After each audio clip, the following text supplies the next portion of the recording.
Welcome to Toyota Time with Timmy the Toolman and Sean. Today we have returning special guest Don Myra, former Olympian. He competed in the 1996 Games in Atlanta, Georgia, and was one of the first of two guys to compete in the cross-country mountain biking race. He's pretty badass. He's a nice guy too. If you're familiar with our channel, you know we just got done installing a Archive Garage rear suspension upgrade to his first Gen Tundra.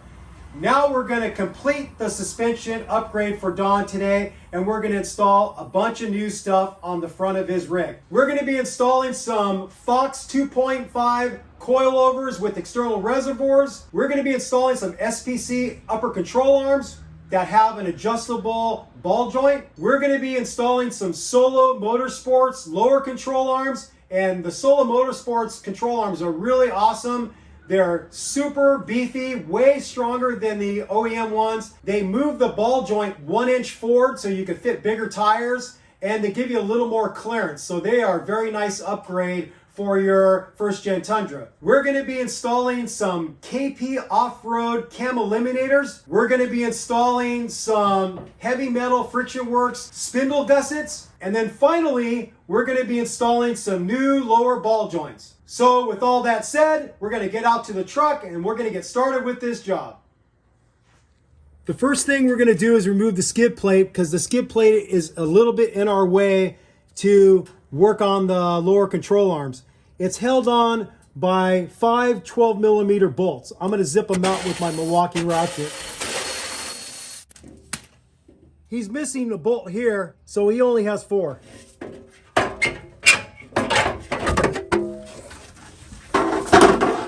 Next, we're going to get the tires off. I just popped this decorative cover off with a pry bar, and we're going to zip them out with the Milwaukee gun.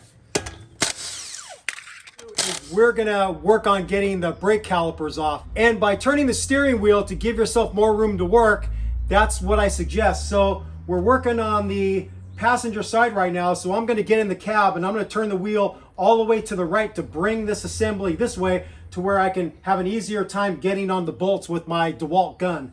In order to be able to remove the brake caliper and be able to pull it out of our way, we're going to want to do a couple things here. I'm going to disconnect this clip that connects up to this bracket right here, and this is for the ABS line. And then next I'm going to use a 12mm socket, and I'm going to disconnect the brake line from this clamp, and then we can then get the caliper separated from the knuckle. With the brake line and the ABS sensor line disconnected from this bracket here, now I'm going to take out the 17mm bolts that hold the caliper to the knuckle. If you don't have an impact gun, what you could do is get onto the 17mm bolts with a breaker bar, and then you could easily break them free.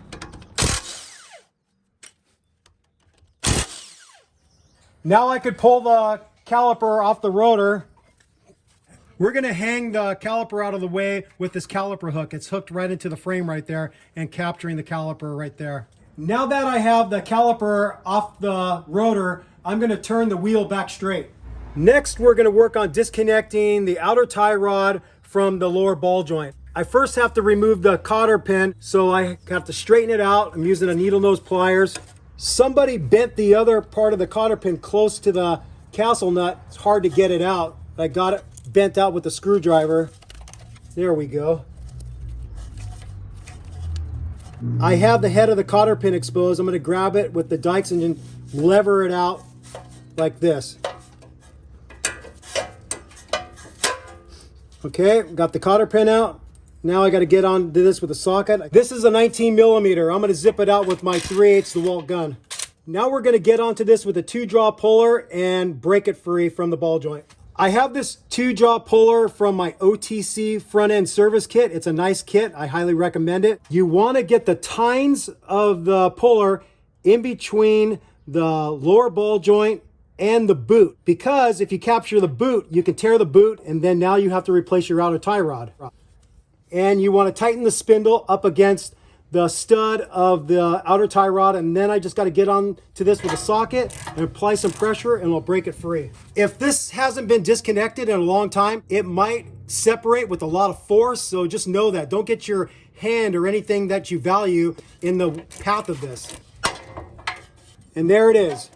I've never failed with the puller. The pullers always work, so I highly recommend them. Now we're gonna work on disconnecting the CV axle from the steering knuckle. We have to get this dust cover off. Quite often you're gonna find if your vehicle was worked on by a gorilla, this is gonna be all dented up because they didn't know the proper technique of getting it off. I use a progression of 3 tools. Small wedge tool that goes to like an air hammer kit, small chisel, and then a bigger chisel. So I first get a little separation with the small air hammer chisel. Okay, now I'm gonna transition to the chisel. After the progression of the 3 tools, you can see the gap I've got. Now I just grab a pry bar, wedge it in there, and pop the end of the handle like I popped the dust cover off. There it is, intact, not dented. Now we're gonna work on getting the CV axle nut off. I have to get this cotter pin out first, straighten it out with my dikes. Gonna switch to the straight nose, needle nose pliers. I'm gonna grab the head and I'm gonna lever it out.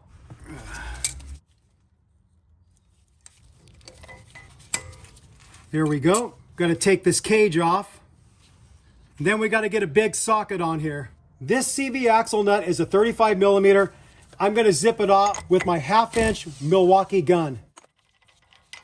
I'm gonna take the rotor off. You're probably gonna find that it's stuck on there.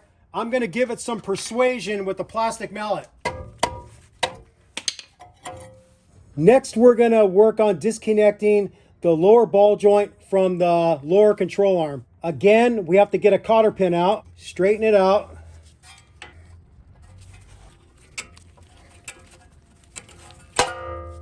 This is a 24 millimeter castle nut.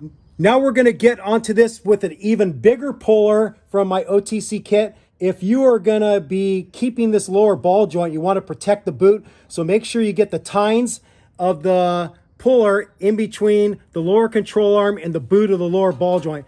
This has this little dust cover protector for the boot. So you just have to work with that. Same thing, get the spindle of the puller against the stud of the lower ball joint, then just start screwing it in and break it free. One thing I could have done is keep the castle nut on there so it doesn't pop free with such force, but I'm a real man. I'm not scared of those things.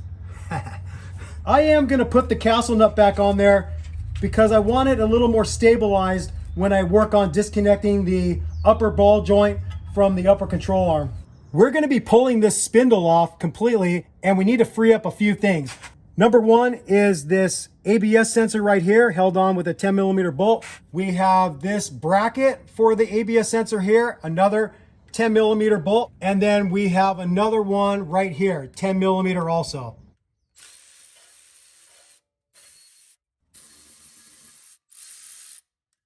For this bracket, I just need to bend it out to clear it of the steering knuckle. There it is. Okay, we have the ABS sensor free almost. We just have to pry the ABS sensor out of the knuckle. Now I'm gonna do that with the assistance of a screwdriver. I'm just using a flat blade screwdriver, getting it underneath it and prying up a little bit. Wiggle it, should be able to get it out. There it is, and we'll just hang this out of the way for now. Now we're gonna work on getting the upper ball joint disconnected from the upper control arm. Another castle nut, another cotter pin. Oh, that's a type of clip. I thought it was a cotter key. This is actually a reusable clip that we can harvest. The upper ball joint castle nut is a 19 millimeter. I'm gonna see if I can get it out with my little DeWalt gun. I have another 2-jaw puller to break free the upper ball joint from the upper control arm. This one doesn't have solid arms. They could flop out. And one time when I was breaking one free, it exploded with such force, the puller came at my face and grazed it, and I got lucky. So what I do now is I have a Velcro strap to hold the 2 arms together so it can't like fling out with a bunch of force. So now I'm gonna get onto this and start tightening it down. And we're not gonna show this because I'm gonna put this pad in front to where if it does fling out, it's gonna hit the pad and not hit my body. But I'm a real man, I'm not scared of those things. It broke free. and it jumped quite a bit. When you get a lot of pressure on it, this is one time that I do approve of the big effing hammer. You put a large load with the puller, and then you come in with your hammer, and you don't have to give it crazy hard strikes. You just have to shock it a little bit, and then it will break it free. So that's what I did. Now I'm gonna pull the spindle off of the CV axle shaft. I could push this pretty easily with my hand. If it was stuck a little bit, you can hit it with a mallet and push it towards the center of the vehicle. I still have the castle nut for the lower ball joint, and I had to free that. So I'll pull up and then slide it out. And there it is. And this is where we're gonna be welding on those spindle gussets, right in here. I'm gonna get this boot free of the upper ball joint first. Sometimes the wire that holds the boot on is twisted, but this is kind of like a sprung one. You could get on the end of it and wind it out and get it off. Just like that. And then I'll just be able to pull this sucker off. This thing felt like it's in pretty good shape. I'm gonna get the C-clip out that secures the upper ball joint to the knuckle. I'm gonna use some snap ring pliers. I'm assisting with the screwdriver to pry it up. There we go. And now what I'm gonna do is get my C-clamp and some adapters from my OTC ball joint kit, and we're gonna drive this upper ball joint out of the steering knuckle. The first adapter I'm gonna get in place is this one. It slides over the spindle and seats right here. Perfect fit. It appears this is identical to a 3rd generation 4Runner or a 1st gen Tacoma. Then you need a receiving cup so the upper ball joint has somewhere to go. So that goes there. So I gotta get the C-clamp underneath this receiving cup. All right, now all I have to do is get onto this with a socket and drive the ball joint into the receiving cup. I'm gonna use my Milwaukee gun and a 21mm socket and drive this sucker out. Now that we have the upper ball joint free of the steering knuckle, the last thing we're gonna remove from it is the lower ball joint. They're 17mm bolts. I'm gonna use my small DeWalt gun to do that. And there's the lower ball joint.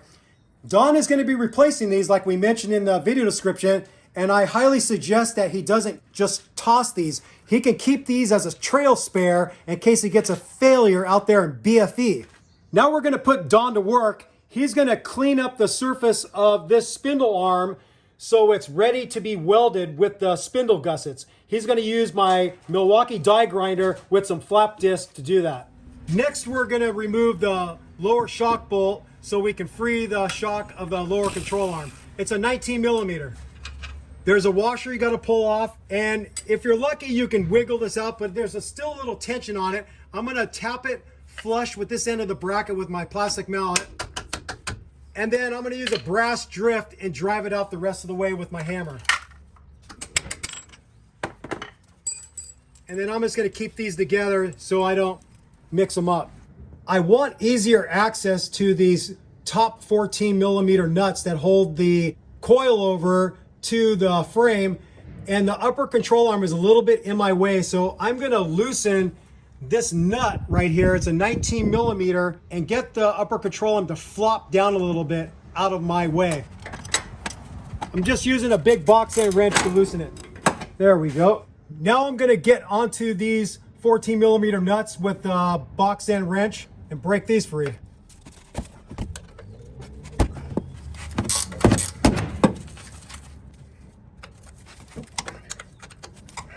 I've got them all broken loose with the box end wrench. Now I'm just supporting the shock with my left hand while I spin out the nuts with my right hand.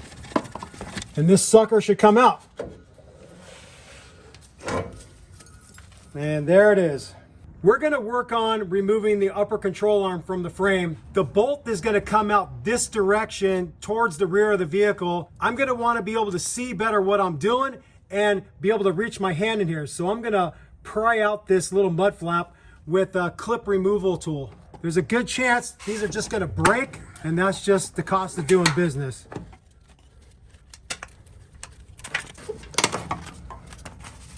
And that sucker's off. I've got my ratcheting box end wrench onto the 19mm nut. I'm just getting it loose more. Hopefully it'll get to the point where I can remove it with my hand. It's feeling pretty loose. I think I could spin it off with my hand now. There's also a washer right here I'm gonna have to take off. I should be able to just push this out. This washer, as I push the bolt back, is gonna hit the brake line. So as I gain more length of the bolt coming out of the frame, I'm gonna push the washer back. God, it's like hitting the body, man. It's like, what the f? So check this out. We thought this upper control arm was gonna be easy to get out, but we backed the bolt all the way up against the body and we still have more distance to gain to get the bolt free of the frame. So we're just gonna resort to some brute force, and I'm gonna use a brass drift with my ball peen hammer and see if we can drive this sucker out. Okay, pull this down so I can... Okay, sorry. There we go.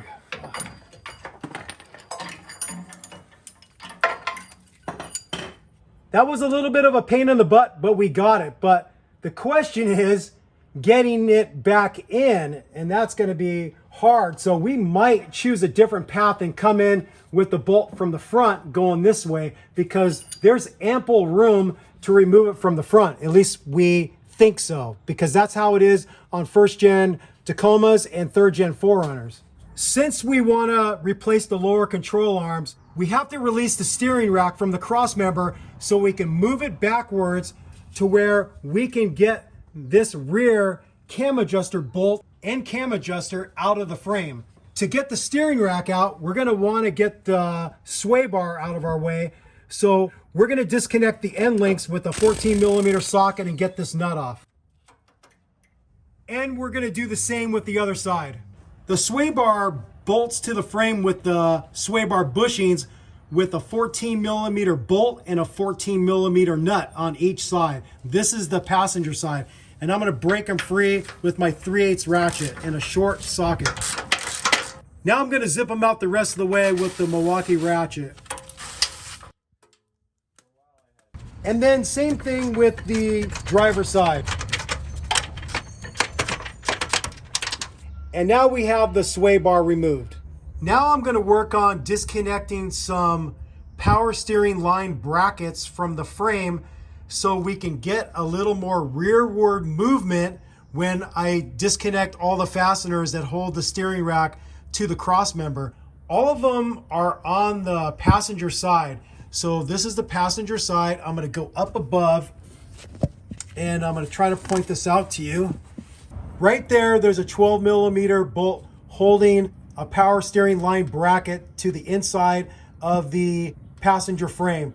I'm going to get that one out, and then we're going to travel forward and get a couple other ones disconnected. I learned this from working on that Sequoia when we installed Solo Motorsports lower control arms on that, and I'm pretty confident the same brackets I have to release are going to be the same on this first gen Tundra. They're very similar.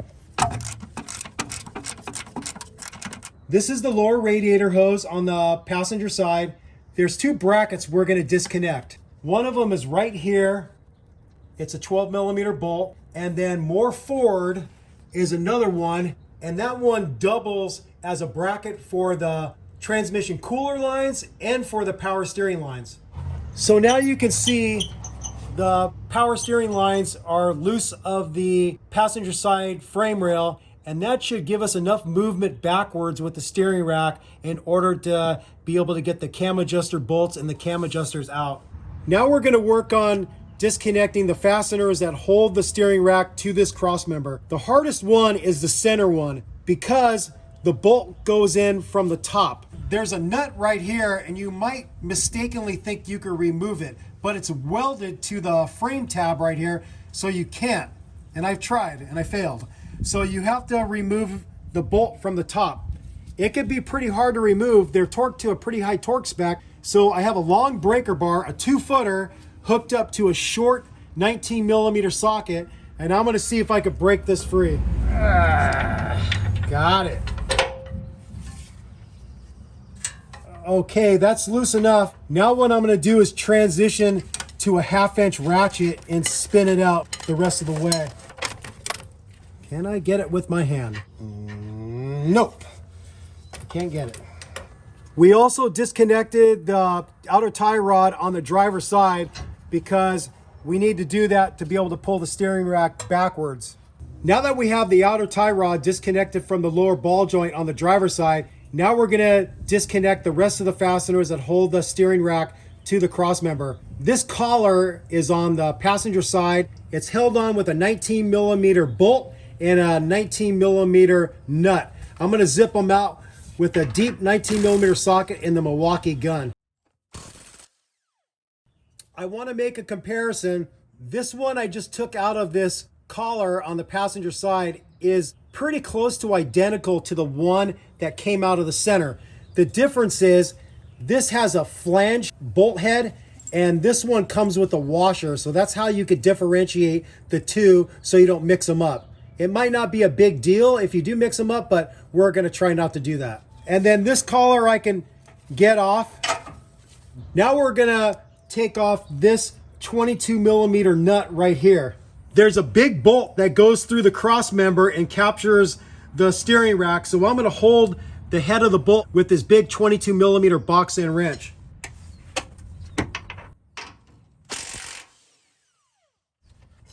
And you have a washer too. Now I'm gonna see if I can wiggle this back. I'm gonna keep this bolt in here for now. I take that back. I'm gonna drive this bolt out of the frame. Okay, there it is. And now I should be able to move this back pretty far. See how far I can move it?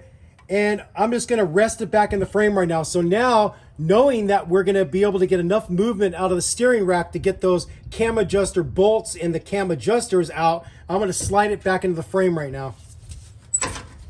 Now we're gonna work on disconnecting the lower control arm from the frame, and we're gonna put a prayer into the wrenching gods and hope that none of these cam adjusters are rusted inside the sleeve of the bushing. It's fairly common, especially for people that live in the rust belts and they salt the roads because of ice. This truck did come from Reno, Nevada, where they do have snow, so we might find that we'll have to get in here with a reciprocating saw and cut out the cam adjusters, but let's hope for right now.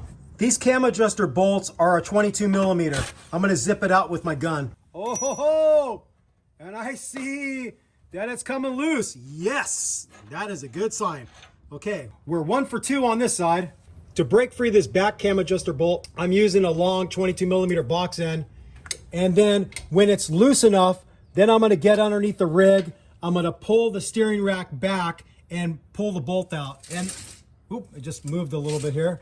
If for some reason you're gonna be removing the lower control arms and reinstalling them, maybe you just wanna paint them or whatever, you're gonna wanna make match marks on your cam adjusters and carry it over to the frame so you can get it back in the same position. And then this way, it's gonna be much closer to being in alignment than if you didn't do that. So you can make match marks. You would just make a mark on the cam adjuster and then carry it over to the frame. And then when you put them back together, you just line up your two lines and you have it in pretty good alignment.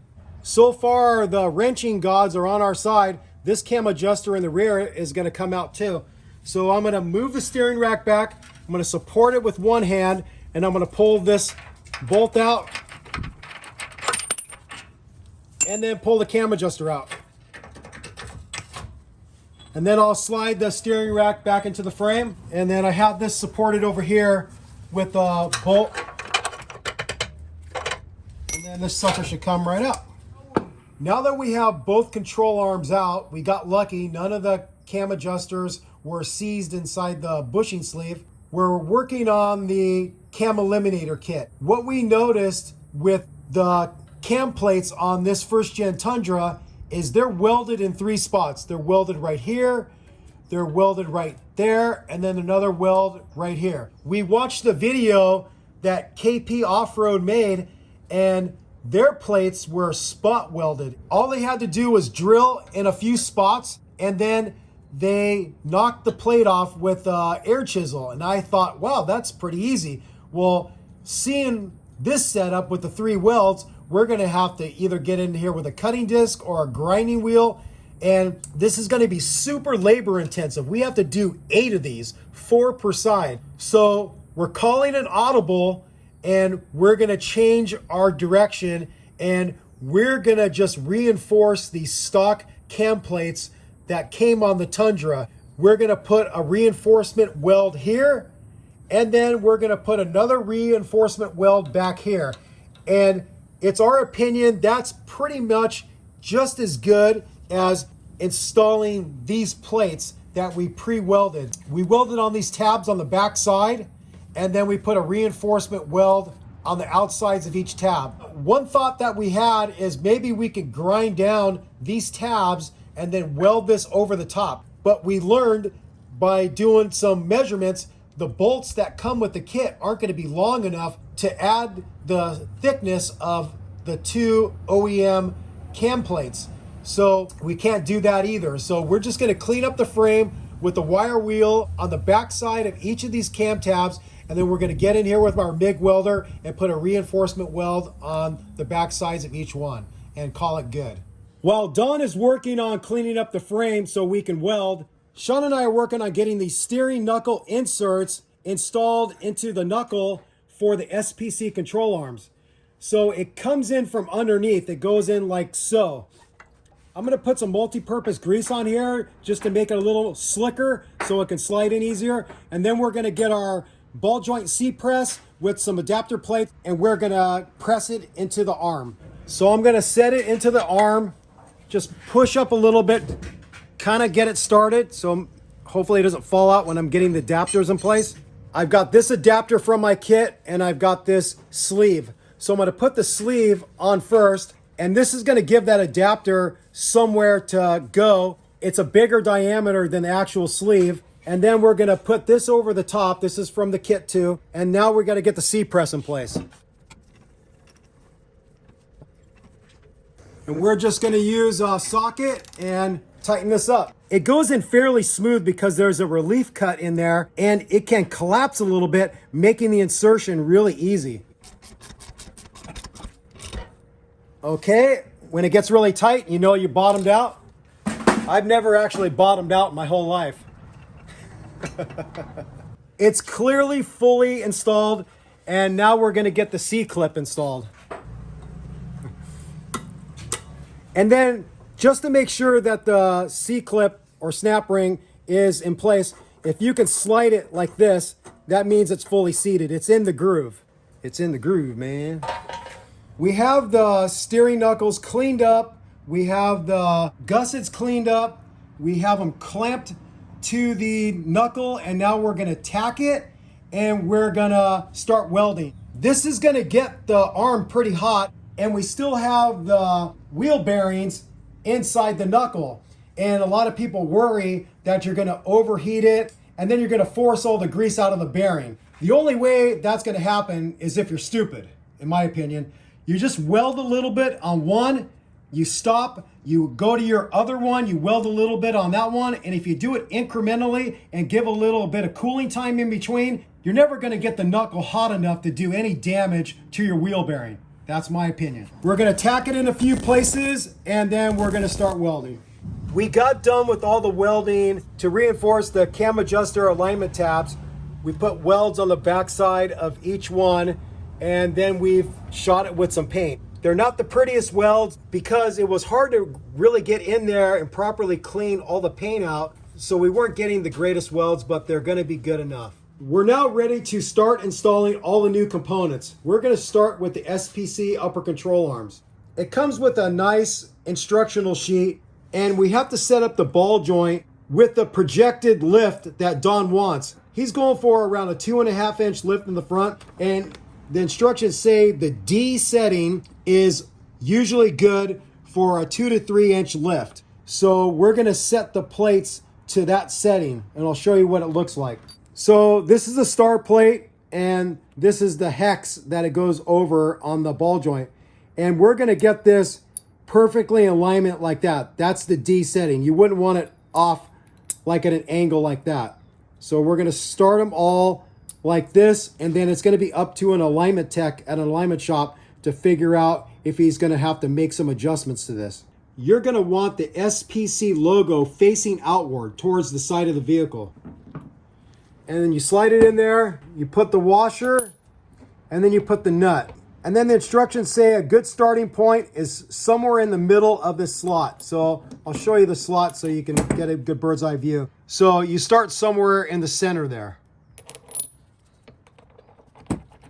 The instructions say to torque this nut to 45 foot-pounds. That's just a starting point. Once the alignment tech gets this properly aligned, then you're going to want to torque it to 150 foot-pounds. Okay, that's torqued to 45 foot-pounds. We're going to grease the inside of the bushing with the supplied grease, and then we're going to put the sleeve in. Easy peasy. After that struggle of getting the upper control arm bolt out of the frame, we're definitely going to want to try to bring it in from the front. So we're in the engine compartment taking a look at what we have to remove to be able to do that. This air box is in our way, so we're going to work on getting this air box out of the engine compartment. There's a mass airflow sensor connector here. I'm going to release this. Clips in here. I'm going to free that. I have to loosen this clamp, and I'm going to do that with a 10mm socket. Now we're going to take out the fasteners that hold the air box to the body. The first one I'm going to go for is in this corner. The headlight wiring gets in the way a little bit of seeing it. There's two in the rear, and I forgot to mention they are 10mm.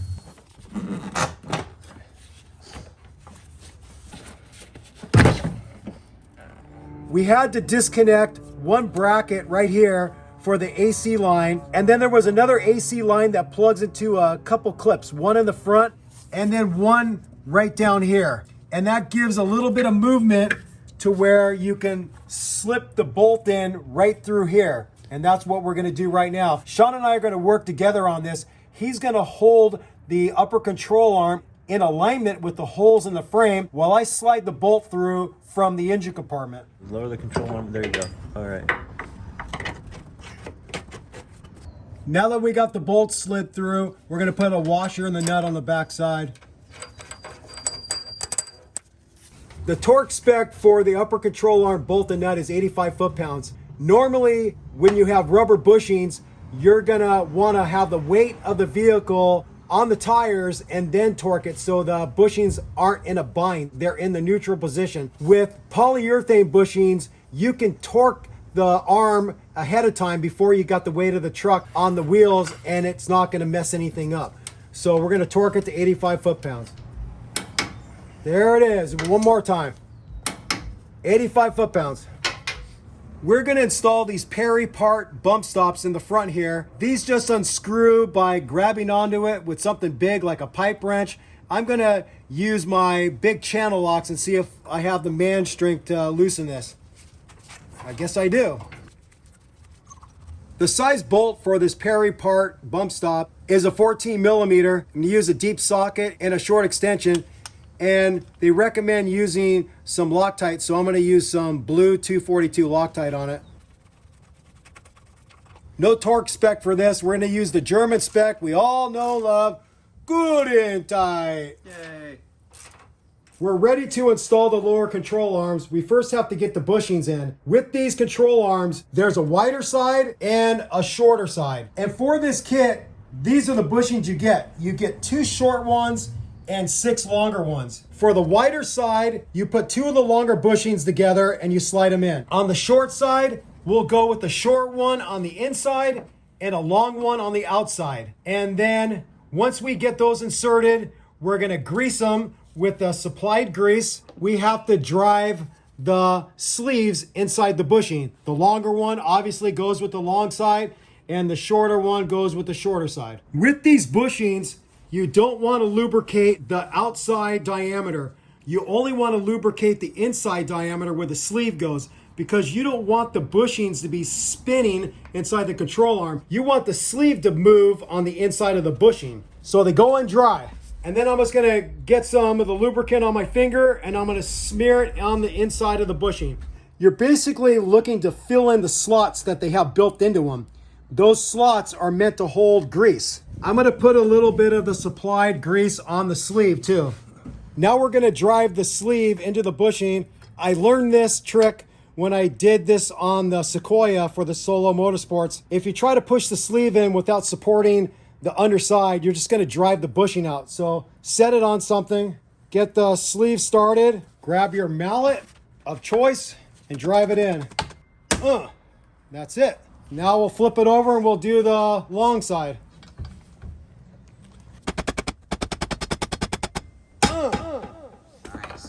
This control arm is ready to go. We're going to do the same with the other one. Now we're going to install the Solo Motorsports lower control arms. To help assist getting the control arms into the frame, I'm going to apply some of this silicone paste in here so it just slides in easier. Because when I installed these on a Sequoia, it was a little bit difficult to get them in there, so hopefully this is going to make it a little easier.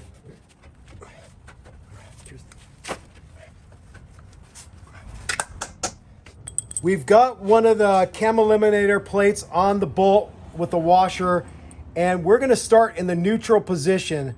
That would be the hole offset towards the bottom and the long side facing up.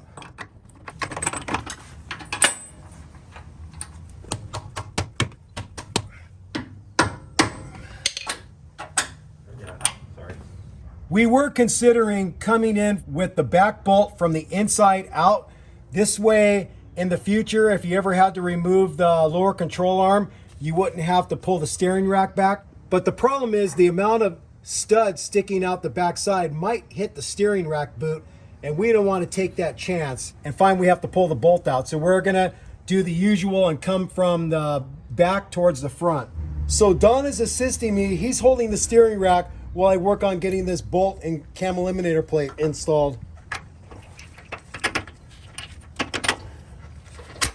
There it be. For the Cam Eliminator plates, per frame member, you have to match up the orientation. So I went neutral in the front, so I have to go neutral in the back with the hole at the bottom and the longer side towards the top. And we're choosing to go neutral on this side too, so we have to match these two up. So both of them, the bolt hole has to be at the bottom with the long protrusion facing straight up. I'm cinching up the cam bolt and nut with a 28mm socket and a 28mm box end. I'm not torquing anything to spec right now. I'm just getting them cinched up snug. We're gonna get the new coilover installed. We got the coilover installed to the frame with the 3 supplied 14mm bolts and a washer under each head. And if you have external reservoirs with these Fox 2.5 shocks, you want the fitting of the reservoir pointing sort of a diagonal out towards the front corner of the bumper. It doesn't actually point straight forward. It points a little bit at an angle out towards the edge of the vehicle. You'll notice that the lower shock mount isn't remotely aligned to be able to go into the lower control arm. I got this big alignment punch, and I'll see if I can twist it. There we go. And then you see this big spacer. The longer protruding side faces towards the rear of the vehicle, so we have it in the right orientation. So I'm gonna twist it a little more, and then we're now gonna pick up the lower control arm and see if we can get this aligned. So it looks like I gotta turn it a little bit more. It looks like these things will push out a little bit on you. This thing is fighting me. It wants to jut out a little bit. So I think we're gonna have to do this with 2 people. Yeah, I want you to squeeze this, and then I'll try to lift it up in position. There we go, it started. You can let go, I think. Use this alignment punch to get the bolt hole aligned.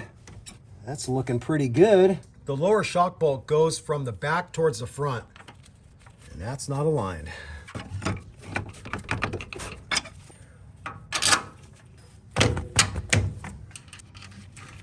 All right, that's in. The torque spec for this lower shock bolt and nut is 100 foot-pounds. There it is, 100 foot-pounds. The torque spec for these bolts for the Fox 2.5 coilovers is 24 foot-pounds. If you were putting back on an OEM coilover, the torque spec for the upper nuts would be 47 foot-pounds.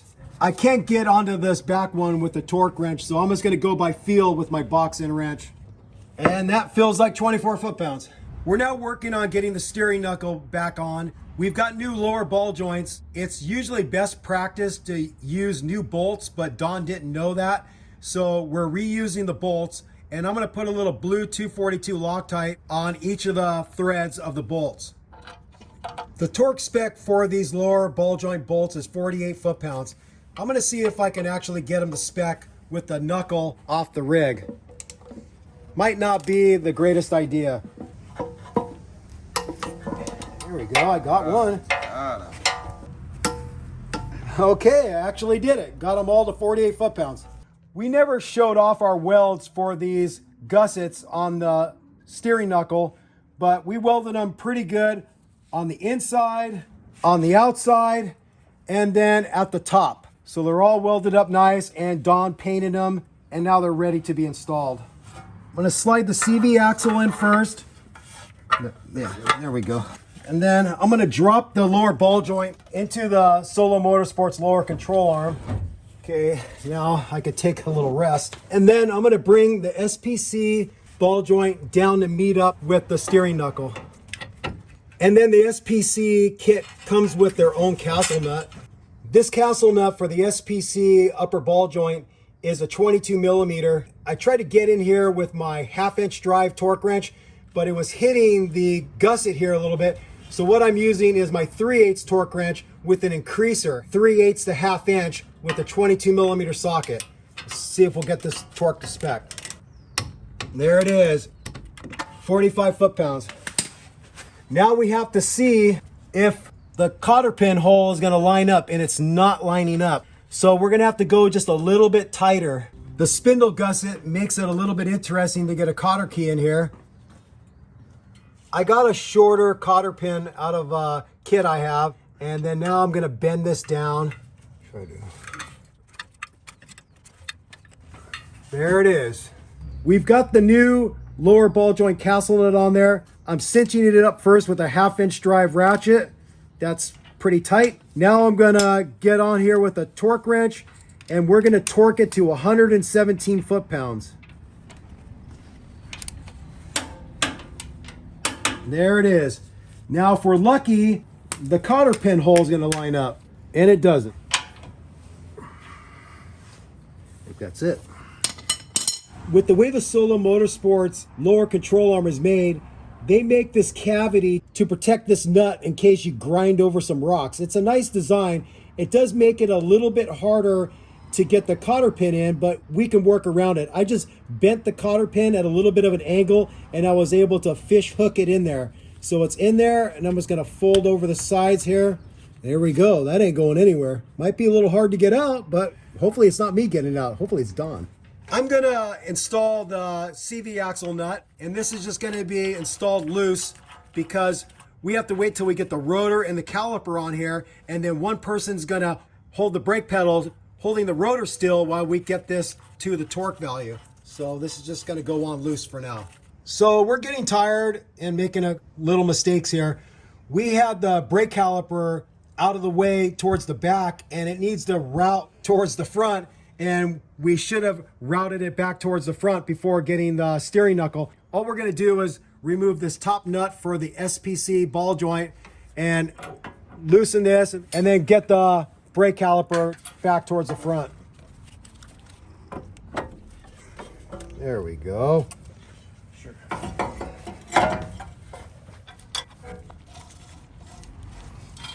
You can see I'm using two opposing lug nuts to suck the rotor into the face of the hub. This way it's going to be easier to slide the brake caliper over the rotor. There we go. I'm going to get the two 17 millimeter bolts started. Okay, both of those are started. The torque spec for the brake caliper bolts is 90 foot-pounds.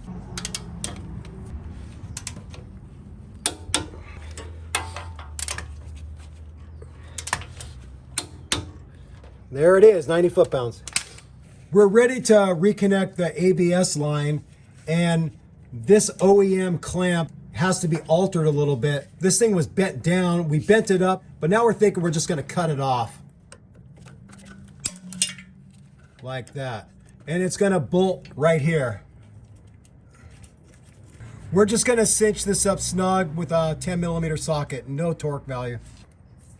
We're gonna get the ABS sensor reattached. I'm gonna put a little bit of grease on here on the O-ring so it will slip in easier and come out easier in the future. And I'm gonna plug this sucker in here. I got the 10mm bolt started. I'm just gonna cinch it up snug with a 1/4" ratchet. And that's tight. The last thing we gotta do for the ABS sensor line is plug it into this bracket right here.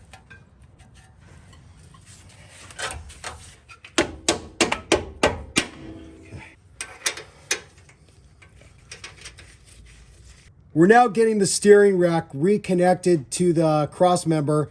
I got the long bolt slid in from the front going towards the back. I got the washer on there, and then I got the flange nut. Now I'm gonna get the collar on the passenger side installed. If you forgot which side went up, the longer side goes over the stud, the shorter side goes on top and joins with the bolt.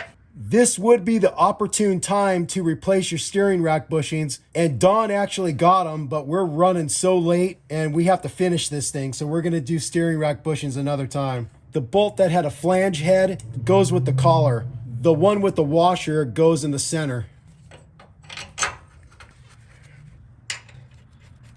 So what I've learned from doing steering rack bushings and replacing steering racks, if you tighten the passenger side collar and you tighten the driver's side long bolt, you'll draw the steering rack into the cross member, and then you'll have an easy time aligning the center bolt and you'll be able to get started no problem. So I'm just gonna cinch these up snug and then I'll get the middle bolt started.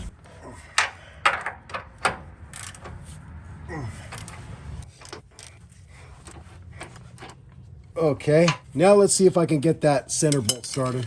Let's come over the top. Yep, it's starting. I'm gonna get a 19mm socket on that and cinch that one up. We're ready to start torquing the fasteners for the steering rack. We're gonna do the long bolt and nut first. The torque spec is 96 foot-pounds.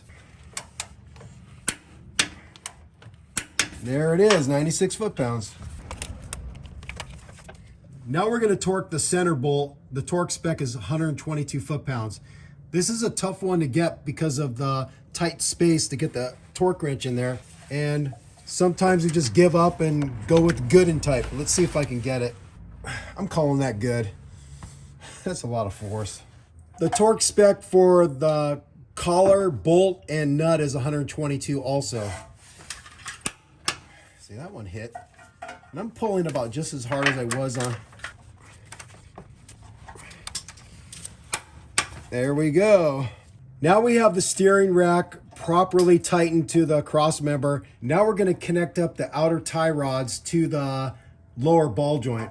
I reattached the outer tie rod to the lower ball joint, and the torque spec is 67 foot-pounds. And then you'll have to see if one of the two holes lines up with the castle nut so you can get your cotter pin in. If you don't have one lining up, you got to tighten it a little bit more, and that's what I had to do. And now I can get the cotter pin in. We're going to torque the CV axle nut to 173 foot-pounds. I have Don in the driver's seat. He's going to depress the brake and clamp onto the rotor, holding it still while I get this to spec. Okay, go ahead and hit the brakes, Don. There it is, 173 foot-pounds. Now we're gonna slide over this cage. I can't remember the technical name of it. Get a fresh cotter pin in there and then bend this sucker over. All right, we're gonna do the same thing with the other side. We got the other side torqued to spec with a new cotter pin. Now we're gonna put these dust caps on. The bracket that supports the reservoir for the Fox shock, it's gonna mount right here where the tow hook hooks up. All right, we got that bracket attached to that factory tow location, and it's got plenty of clearance. We have the hose clamp secured. It has a nice line towards the front here, and hopefully out of harm's way. You can see the adjuster easily accessible, so this looks good. For this brake line bracket, when you install the weld-on gussets, you're gonna have to tweak that bracket to make it work. So you just bolt it up and then just use some brute force to bend it out a little bit to where the hard line that runs to the caliper clears the steering knuckle. But this is just going to be a temporary fix for Don. Don plans on eliminating the hard line and the soft line that runs to it and go with a flexible line all the way from the frame up there all the way to the caliper, just to eliminate the hard line. It's going to be a soft line all the way from the caliper up to the frame. And then I think, if I'm remembering correctly, you still use that bracket to hold the flexible line firm so it doesn't flop around. You put a grommet in there and then the steel braided cable just goes right through it. After the job, Don did some work on getting the coilovers to the height he wanted, and he discovered a problem that he's going to discuss right now.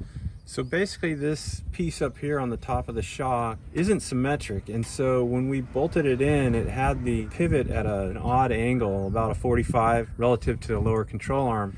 And I thought I could just rotate the shock, but that didn't work. And so what I discovered is that there's a big large Allen in there that you undo and you just flip the bracket around the 180 and put it back in, and that got the right orientation for the pivot to be in line with the lower control arm, and both of them pivot correctly. And the upper control arm too, right? Yeah, I mean, everything pivots in line with itself. With both control arms. Okay, that makes sense. Originally, I thought I'd be able to just loosen, there's an Allen, like a locking Allen on this adjuster ring that I could loosen. I thought I could just spin this while it was on the truck but lifted. But what I discovered is it's easier to just unbolt the coilover, take it off, loosen that lock nut. Actually, you need to use some compressors to compress the spring, and then you can spin this down to the location where you get your heights, your preload. And so that's what I ended up doing. I had to play around with it a couple times. I did it once, and one side was about a ½ inch off from the other, so I took it off again and kind of figured out how much I had to turn it. So basically, a ½ inch is almost the equivalent of an inch of preload for every ½ inch on these threads here. Okay, so what Don said is you would have to turn it a ½ inch of thread to get 1 inch of lift on the truck. Is that right? Yeah. Okay, that's good to know. Okay. Yeah, I mean, roughly, you know. Roughly. Yeah. And you just use some spring compressors you bought online? I just got them from AutoZone. AutoZone? Oh, you rented them for free? Yeah. So he did the free tool rental at AutoZone, and it worked. Now, when you went to Firestone to get the alignment, did they end up keeping the SPC plate in the same position that we did? Do you remember what he said? He had to play with it a little bit. I don't remember exactly what he said, where it was, but yeah, it was pretty close. We ended up pulling it pretty far out. I don't remember the setting. I know we set it at A, and... Oh, so he did actually change the position of that plate, and then he slid it out a little further? Yeah, it's almost all the way out.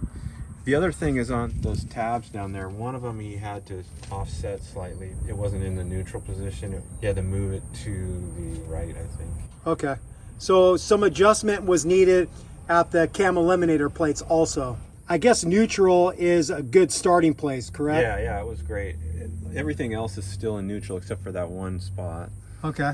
One thing I want to say about the Solo Motorsports lower control arms is once you get your alignment done, you'll want to double check the torque for those Cam Eliminator bolts. And the torque spec is 110 foot-pounds.